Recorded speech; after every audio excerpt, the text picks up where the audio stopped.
Now, you work a lot with morning show and talents that high-profile talents that are heavy talk. For students who want to get into that, usually they're not going to get out of college and go to a morning show. So what kind of advice can you give them if they get on a path where perhaps they're a music-intensive DJ, but they want to be a morning show host eventually? What can they do? The number one thing to do is have to let people know that's what they want to do. Let people understand that they don't want to be a midday jock or an afternoon jock. They don't want to be music-intensive. They want to talk. And then the more people you let know that, the more they can communicate and get the word out. If you're in afternoons and never tell anybody, they're not going to know. And then they'll hire somebody and say, hey, I wanted the job. And they say, well, I didn't know that. So I think get the word out. Let people know, anyone and every way you can, consultants, program directors, let them know this is what you want to do. And never quit announcing that. And sooner or later, somebody will say, hey, didn't so-and-so want to do that. You create your own openings, but it also helps when you have other people around you that also are aware of that. You can't do it alone, especially today. And for people who, you talked a lot about storytelling, and I thought it was interesting how, of course, morning shows and any DJ is going to do their show prep and they're going to get stuff that's interesting stories and things like that. But you said your personal life and stories that are interesting in your personal life often make good radio fodder. Can you explain that a little more? Well, number one, there are some people, different schools of thought. People are curious about other people's lives, and who knows about your life more than you? And if you can retell something about your life in a way that's colorful, in a way that's interesting, people will listen. And it also sounds like you're enthused about it as well. Sometimes it's much easier. You see celebrities that make appearances, and they're promoting a movie or a new album, and I sometimes sense that they're all excited because that's what they're supposed to do. Suddenly the subject changes from, I understand you're a new mother. Oh, and they suddenly change. It's something personal. It's something listeners can relate to. And it makes for more interesting conversation.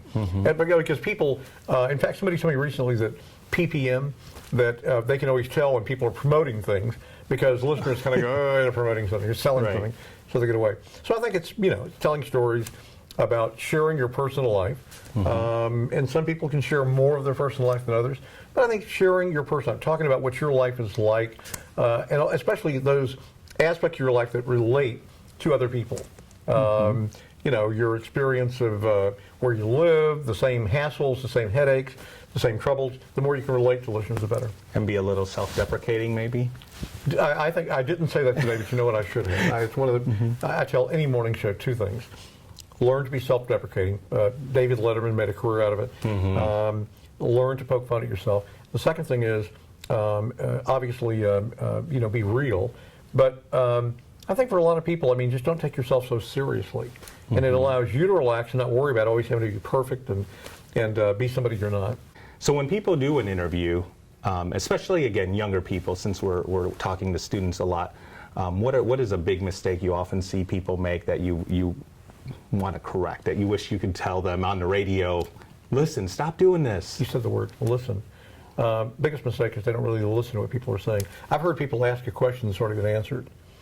They were so busy trying to think of what the next question is going to be that they forgot to, think about what that person just said. Because sometimes when you hear somebody say something, just like you use the word listen, and I picked that up because I was listening to you and made that the point. As opposed to, okay, he's going to ask me about interviewing, so I can bump into him. I think the other thing is get to the point. Don't waste their interview by talking about you so much.